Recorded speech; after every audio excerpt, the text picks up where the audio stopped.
Good afternoon, class. Good afternoon, class. Okay, please be seated. Okay, so we're done with our prayers. Now let's check our attendance. Group 1. Okay, Rabusa and Angelica are absent. Group 2. Okay, very good. Group 3. Okay, good. Okay, Mary Jane. This group. Terence Noah and Mr. Erwin Velas are out. Okay, Terence and Erwin are absent. And last group? No one is out. Okay, very good. Miss Monica, were you able to take note? Noted, ma'am. Okay, very good. So, well done. By the way, before we start, Carl, what happened? Why are you not in uniform? Sorry ma'am, I was not able to watch my vlogs yesterday. Okay, so what will you do next meeting? Sorry ma'am, because I was too... You were what? Busy. Yes ma'am. Okay. So I was able to wear my uniform next. Okay, so next meeting, be sure that you are in your complete uniform. Okay, please be seated. Okay, now, we are now on our last lesson for this term. Okay? So before we start, let us recall what have we discussed last meeting. What was our lesson last meeting? Anyone? What did we discuss last meeting? If I should show you this figure, what goes up to your mind? Yes? Scatter plot. Very good. So this is an example of a scatter plot. So last meeting's lesson is about a scatter plot. Right. Now, okay, good. This is an example of a scatter diagram, and specifically, it talks about the amount of chemical X in solution Y. Okay, now, what about the scatter plot that we discussed last time? We discussed about the form, the direction, and the strength. Anyone who could recall what is the form of the plot? Yes, Jefferson? The form of the scatter plot is linear and linear, no association. Okay, so we have 3. Now, which one will describe the form of the graph on the board? Yes, Jefferson, continue. Linear. Linear. Let's check. Okay, very good. It's a linear association. Oh, by the way, for me to utilize it properly, pagbibigay ng points. So, I will just give you this and record it later. Okay? How about the direction? Yes?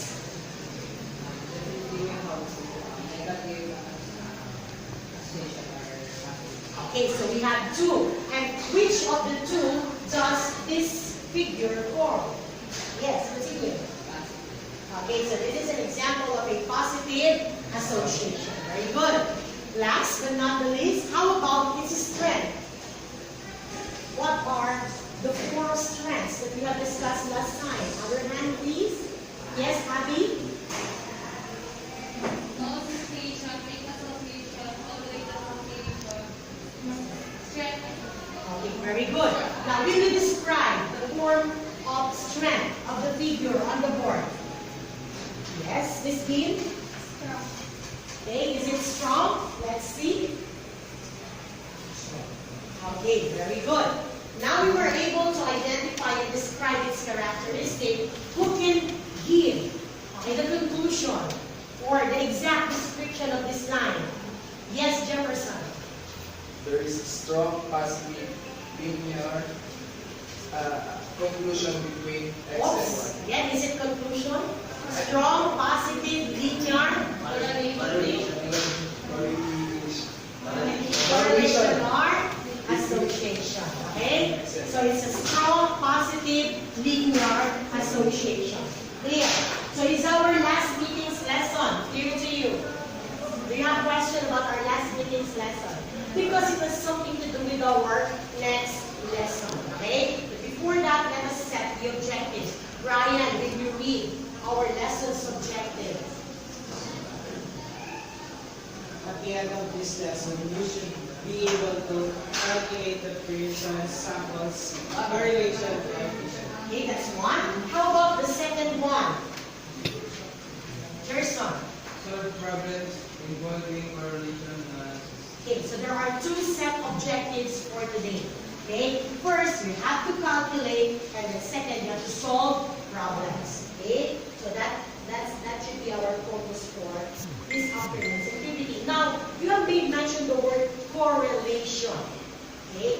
correlation.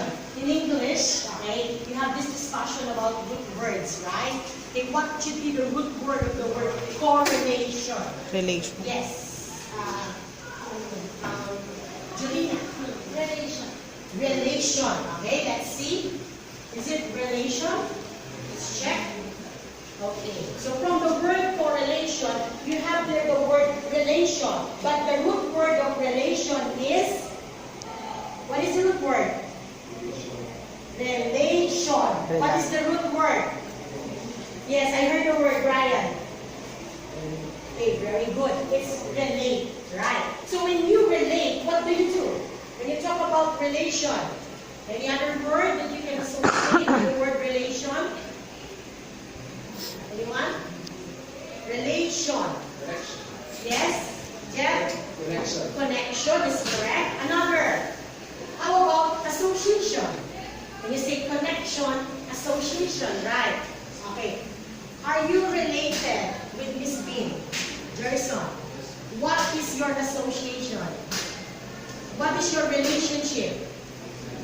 You are classmates. That is your association or relation. Do you agree? Nicanor, will you name a friend in this class? Can you name one of your friends in this class? Rafi. Okay, where's Rafi? What kind of relationship or friendship do you have with Rafi? What is the strength of your relationship with Rafi? Best friends. If you are best friends, can you say that you have strong connection? Yes. So that's what we're going to discuss today, right? Okay. So another word for association is connection, just like what Jeff said earlier.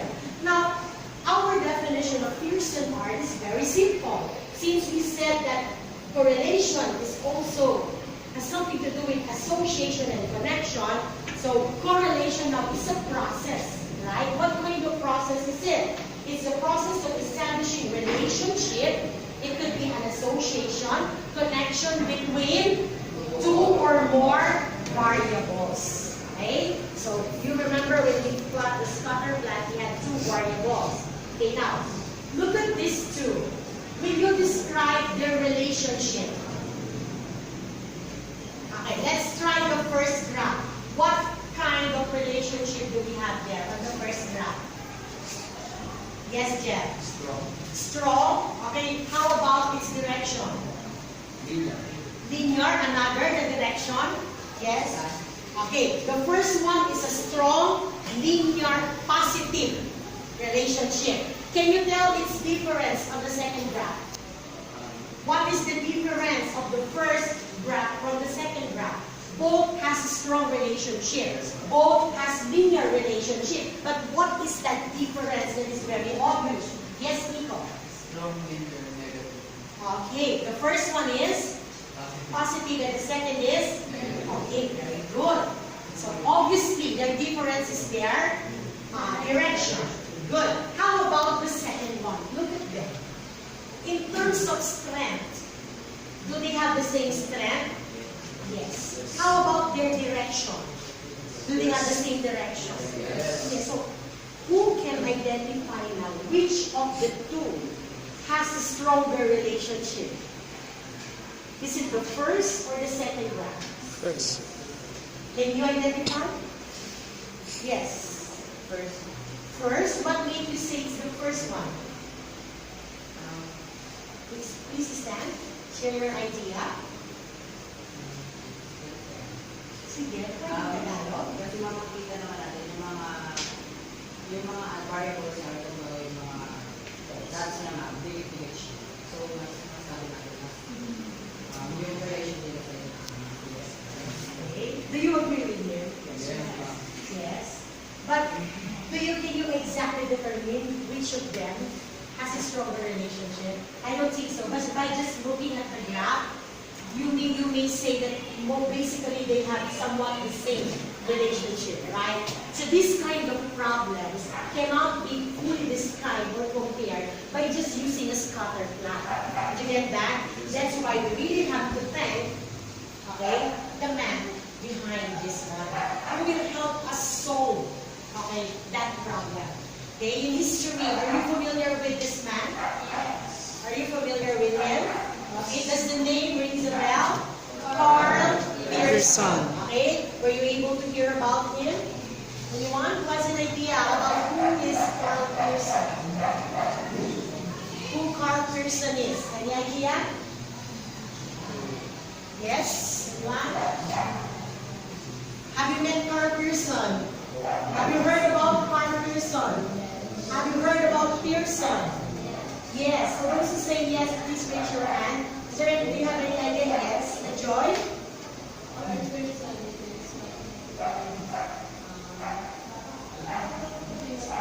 Okay, yes, very good. Carl Pearson is a mathematician, right? He is a mathematician. So we could say that he is a modern day mathematician, okay? So he is an English mathematician and at the same time bio-statistician. Okay, so his focus is on statistics. Okay, so he's organizing data and interpreting data. Now, Carl Pearson was born in March 27, 1857 and died on April 27, 1936. So, birthday ko pa siya. Okay, now, how old is Carl Pearson when he died? Anyone? You have your calculators with you. Anyone? How old is Carl Pearson? Yes. 17. Very good. Wow, you did mental computation. Correct. He lived for 79 years, and for 79 years, he was able to come up with different statistical treatment. And one of that statistical treatment, where he is very much known, is what we call as the Pearson correlation coefficient. Okay, Pearson is his last name, so it was named after him. Okay? Now, Pearson correlation coefficient R is also known, okay, in simple term as Pearson's R. Did you get that? And what is Pearson's R? Anyone? Goldberg. Will you read what is Pearson's R? It's a single number that gives an average measurement of composed secondary is related to one number by. Okay, so what does it measure? What does it measure? Huh? How closely related the variables are, right? So we are trying to measure how close they are. Okay? So Pearson's R measures the strength of linear relationship. Okay? It's a strength. And at the same time, it is used to determine if the relationship are significant or not. What do you mean by significant? In Filipino, significant. Parang importansya. Yes, Jeff? Importansya. Importansya, mahalaga, kahalagahan. Okay? There could be relationship, but some other relationships are not significant. Right? Example, the relationship between a husband and a wife, is that significant? Yes. Now, what if they have what you call as significant others? Right? There is a relationship with one of the spouses and another person. They can be in a relationship. But is that relationship significant? No. Because in the first place, it's a hot one. Do you agree? So we cannot put high value to that relationship. So this time, Pearson actually will help us to determine the significance of the relationship, which is not being described in the scatter plot. Do you agree? On the scatter plot, it will only give us an idea about its direction, its form, right? But for Pearson R, the significance will also be considered. Now, these are the formula we saw before the Pearson's R. So you have it with you in your copy, right? Okay, and then you have to solve first for x sub x and x sub y. What is x sub x? Anyone? Lawrence, would you like to share? When you solve for x sub x, what is that? Or sx? Any idea, Nicolor? Would you like to help him? What is s sub x for? Yes. Yes, can do it. Try. You need a help? Call a friend. Huh? Jeff. Okay, Jeff? XX not equals It's the standard deviation. Standard deviation of x. Right? Okay, very good. Same is true with SM1. Sample standard deviation of the response variable in y. Okay? Now let us try to discuss the properties of Pearson R. Okay, in Pearson R, a positive value of R indicates a positive relationship, meaning an increase in one variable will result to a positive significant increase in the other. Example, we will compare the weight and the height of a person. So as the person grows tall, what can you say about their weight? For example, when you were 5 years old, let's compare your height when you were in 5, 10, 15 years old. What can you say about your height? Your height increases. How about your weight? It also increases. So when you correlate the two, there is a positive correlation. That as a person grows tall, the weight also increases. That is a positive relationship. How about a negative relationship for the value of R? So as one quantity increases, okay, the other one decreases. I would like to share one good example of research conducted by the grade 12 students. So they found out in their research that as the number of hours that you spend playing Mobile Legend increases, your grade or your average decreases. Meaning those who have high grades were found to spend little time playing Mobile Legends. Those who are playing Mobile Legends too much are found to have lower grades. Did you get that? And it's very good that they use Pearson R to measure that. Okay? Now, so a zero value indicates no relationship. Okay? Positive 1 or negative 1 indicates a perfect relationship. So the value of Pearson R or R is in between 0 to 1. Did you get that? Okay? And that could be found on this table. The criteria for the Pearson R. Okay? And copy will be given to you. Okay? So now, let's try to solve the following example. Will you read it? Anyone? John, would you like to read? The following list are scores obtained by then randomly selected pre-graduate students in mathematics and physics examination. Determine the level of correlation between the two sets of scores.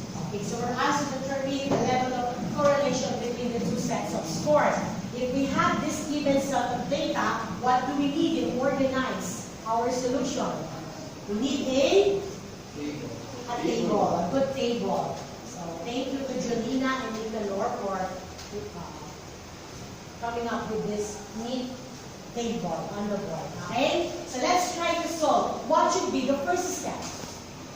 You have the table already. Are you raising your hand, Carl? No. How about Aaron? What do you think? You already have the table. What are you going to do? Distribute. What are we going to distribute? The X. Oh, I think when you mean distribute, when you said distribute, you mean write. Okay, so we write the given on the table. Who would like to do that? Miss Bean, and then try to write the value of y. Miss Bean will write the values or the given values for X. That is the mathematics exam scores. And then for Y, we have the physics exam scores. So while they are writing that, to complete the table, what are we going to write on the third column? What are we going to write on the third column? Yes, Nicanor. Let the square root of x. Again, is it the square root? I square root. Okay, so just the square. So you will get the square of the score. Can you do that, Nicanor? You bring your calculator on the board and then solve for that. Yes, Rafi, with Nicanor's on the board, you would like to be with your best friend. Okay, try to complete the board. How about the last column? What are we going to do with the last column? Other hands, please. Walbert, would you like to try? What are you going to do in the last column? X times Y. Okay, so you will multiply the values of x and y. Can you do that? Yes. Okay, please. Okay, can you also complete the summation for those who did x and y? Conservation. Yes. That's Miss Bean and Mr. Dizon, right? Can you write their summation? One at a time, 60 times.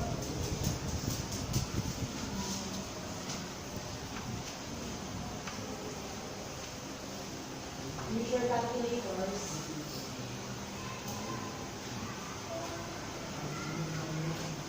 You may also try that on your seats later. Check natin. Yes. Stop there. Can you follow? Nagpas 20 minutes yun.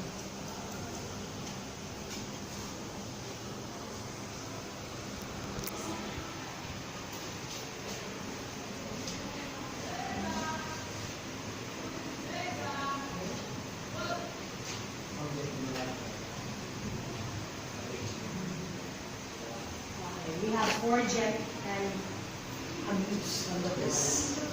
F4 and sunshine. Maria. Okay, thank you, Ms. Bean.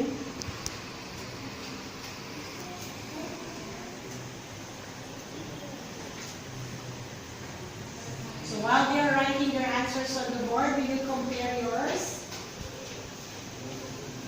Are you trying to solve that? How about your car? Are you trying to solve?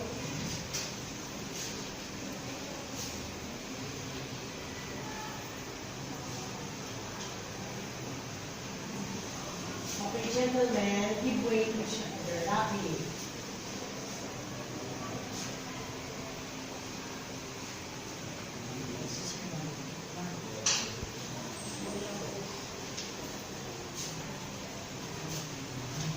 Okay na.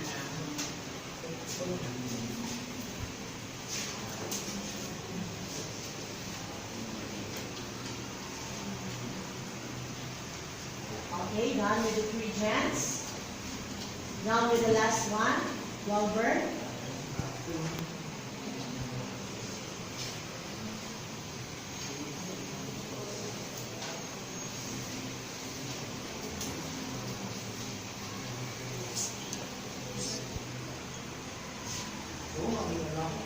Okay, finish, Nicanor? Okay, thank you. Please be seated. Now try to compare your work with the work of your classmates on the board. Okay, now let's check. Did you come up with another one or the same? Are they the same with the one that you have computed?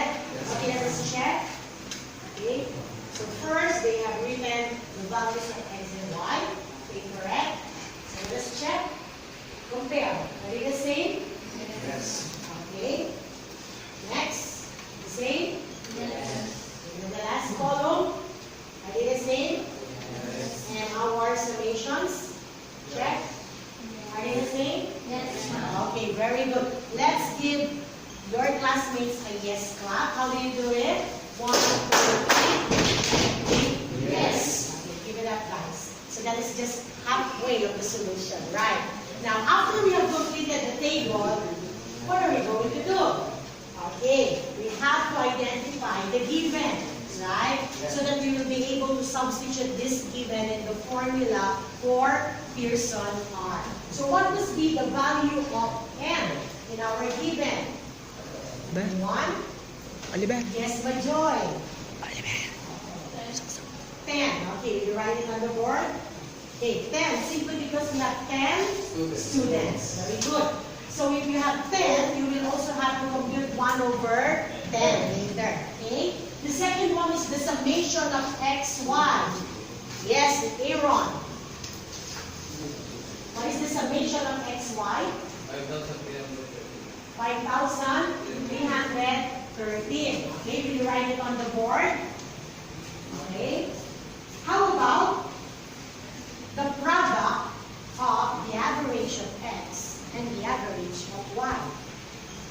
Yes, Miss Bean. How did you get 510, Miss Bean? Did you show your computation on the board? The product of the averages of x and the average of y. So since the value of the summation of x is 170, what is the average of x? You divide it by 10. That is 17. How about the average of y? This is 300 divided by 10. That is 13. Okay, correct. So Miss Bean is showing the solution on the board. Very good. After you solve the average, you will now solve for their product. Right? Simply multiply the two. Okay, so their product is 510. Okay? How about the standard deviation of x and the standard deviation of y? This group solved standard deviation of x on your sheet, and this group solved for the standard deviation of y on your sheet. Okay? So can we do that? Okay, so these are the formula for the standard deviation. Let's see, use your calculators. Raise your hand if you were able to solve for the standard deviation of x and y. Okay. The substitution may be given. Anyone? Yes, Miss Bean? Very fast. Okay, we write it on the board. And for this group, yes, Jeff. Nakadami na si Jeff. And for Miss Bean.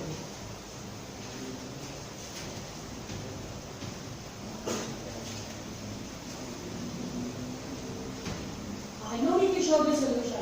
Just the final answer. Just put it there.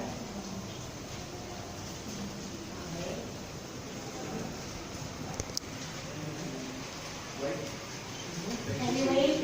Anyway, you know how to solve for the standard deviation because that was already part of our last lesson, right? Do you still have question about standard deviation? Nicanor, do you have a question about it? None. Good. So it's just an application of our past lesson, right? Okay, good. Very good. Did you get the same answer? Yes. Now you already have the given, all of the given. What is the next step? We will solve for the value of r using the first formula. Who would like to show the solution on the board? Anyone? Other hands, please. Who would like to solve for r on the board? Anyone? Other hand? How about Mr. Olgo? Would you like to try? Solve for it? Anyone? Oh yes, John Paul. Okay. You may bring your scratch paper on the board. It's okay. Let's see.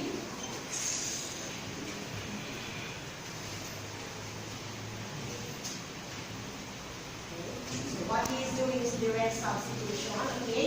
You may also get your calculators and try performing the algorithms. Is it 6 minus 5?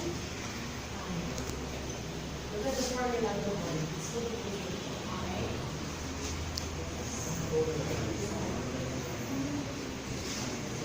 Like organize your solution. Okay.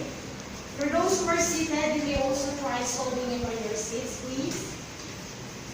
Then later, let's compare your work with Chanco's solution.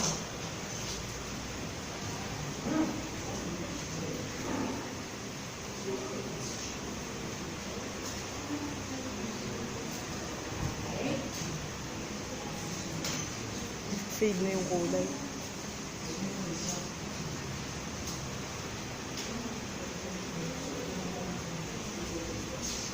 $30 minutes na tayo.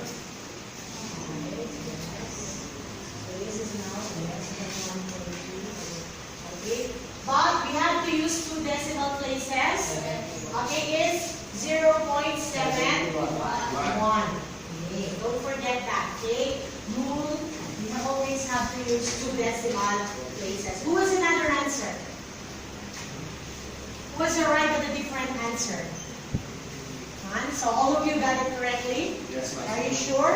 Yes. Okay, very good. So the standard deviations were discussed. So let's see. Okay, let's give John Paul a big hand. So he got it correctly. Okay? So what he has shown on the board is the same, right? Very good. Now, after you have solved the value of R, what's next? So what? You know that R is equal to 0.71. What are we going to do now? We're going to interpret, right? Using the criteria. Okay, remember the criteria that I have presented earlier. So since R is equal to 0.71, looking at the criteria, where does it fall? Very strong. 0.71. Yes, Nico? Okay, very strong relationship or very strong positive relationship. So it falls in this criteria. Very good. So how are we going to interpret it now? So the conclusion now is there is a very strong positive linear relationship between the mathematics and physics examination scores of grade 11 students. Did you get that? Do you have question? Are you sure? Yes. Okay. So if you don't have question, ready for our group activity. Okay? So for the group activity, you will be receiving an activity sheet that you're going to complete. Okay? And then, there is an instruction here that you have to solve for the value of R, or value of R, and then you're going to interpret it. Okay? So you will have one page per, or one activity sheet per group. Okay? Now, how are we going to group or rate your activity? We're going to use your flags, right? Okay, what are you going to raise when the work is in progress? Green. Green flag. When you are done, what are you going to raise? The red flag. Okay, what will you do when you need help from the teacher? Yellow. You will raise your yellow flags. Okay, be ready for the group activity.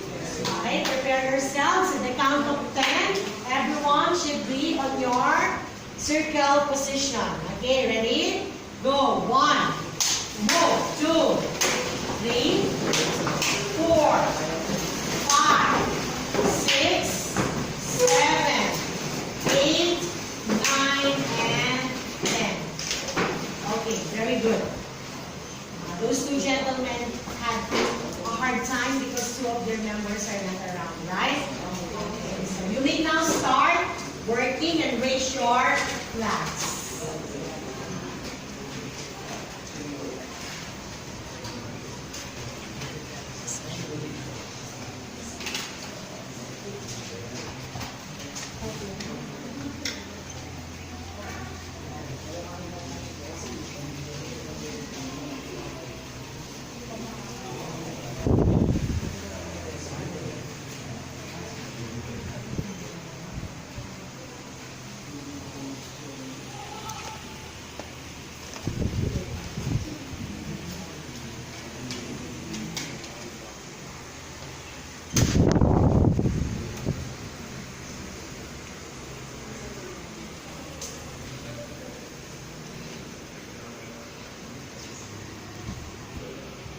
Yes, group 6, you're raising your flag.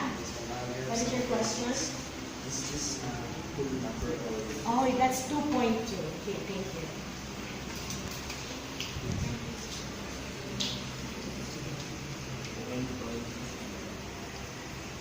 Okay, are you finished? Done? I don't see your flags yet. Okay, very good. Group 1, Group 2, and Group 3 are finished as well. Okay, very good. We have one yellow flag here. Yes. Group 2.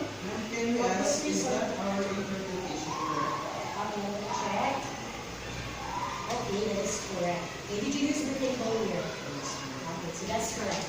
So, is there any other question? None. So I think everyone is correct. Or finished. Sorry. Now, after you did your solution, let us compare them. Okay? So let us present your work. Okay, what is the computed standard deviation? for the ages of the respondents or the standard deviation of X? Yes, group 4. What is your computed standard deviation? 13.98. Okay, 13.98. Did you get the same answer? Yes. Okay, very good. How about the standard deviation of Y? Anyone? Yes, what is your group? What group number is that? Group 3? Okay, yes? Okay, 16.62. How about for X? 13.98. 13.98. Okay, did you come up with the same answer for the standard deviation? Okay, brave heart, you would like to show the solution for R. Yes, group 6. So this is for group, for your group, and this is for your group. Okay, let's wait for group 6. Show their final answer. Okay, check if you have the same answer.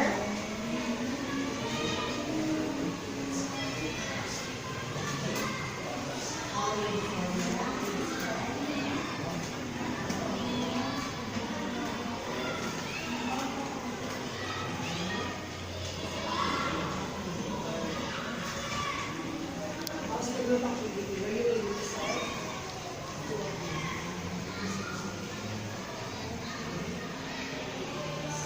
How about these two jets here? Are you okay?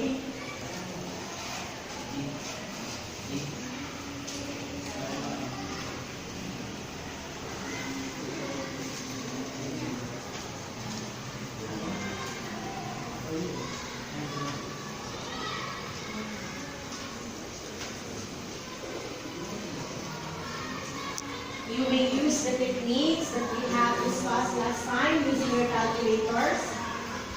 Okay. If you want your answer rounded off the nearest 2 decimal places, what are you going to press? Mode.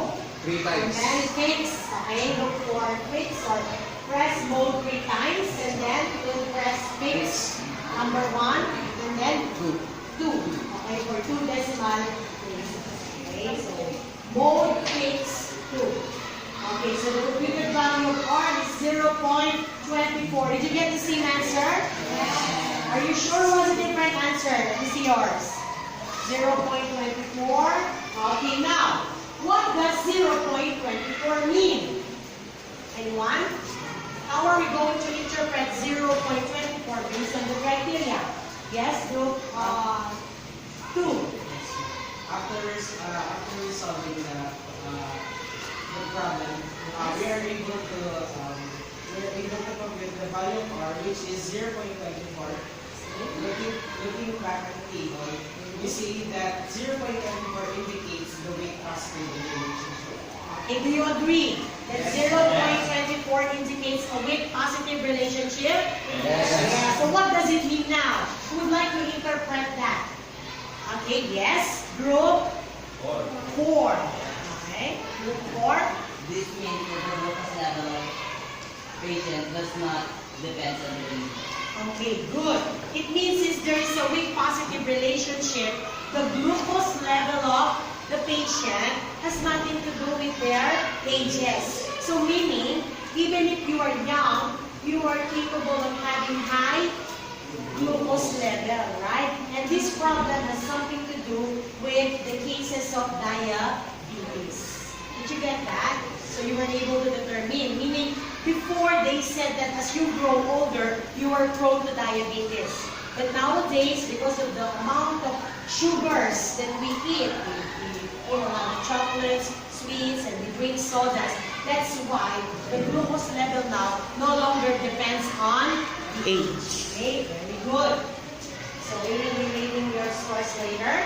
Now, looking back forward with our discussion, we will now use the hashtag Pearson R. So this is the hashtag that you're going to use in your reflection, okay, for your assignment tomorrow. Now, in your own word, what do you mean by Pearson R again? And what is Pearson R for? Anyone? Based on our discussion, what is Pearson R for? Yes? What does it measure? Yes, you have the keywords. What does it measure? Pearson correlation, right? So we have here the word correlation. So what does it measure? Anyone? Yes, try. Yes, Nicole, would you like to try? Very good. It measures the strength of relationship between variables. That is what Pearson R is all about. Is that clear? Do you have a question? Violent reaction. So before we end up, I would like to share with you this code. Okay? Look at the first line. It says, a great relationship is about two things. So this is actually what we have discussed today, right? So Pearson R is measuring the strength of relationship between two variables, right? Now, how do we apply it in our real life? Okay? The two important things in relationship, these two things are, number one, appreciating the similarities, and the second one is respecting differences. I think Nicanor and Rafi have a very strong relationship because, okay, they appreciate their similarities, right? And they give respect to their differences. Okay? Do you have questions? So with that, thank you, and we will meet again tomorrow. Okay? Good day, class.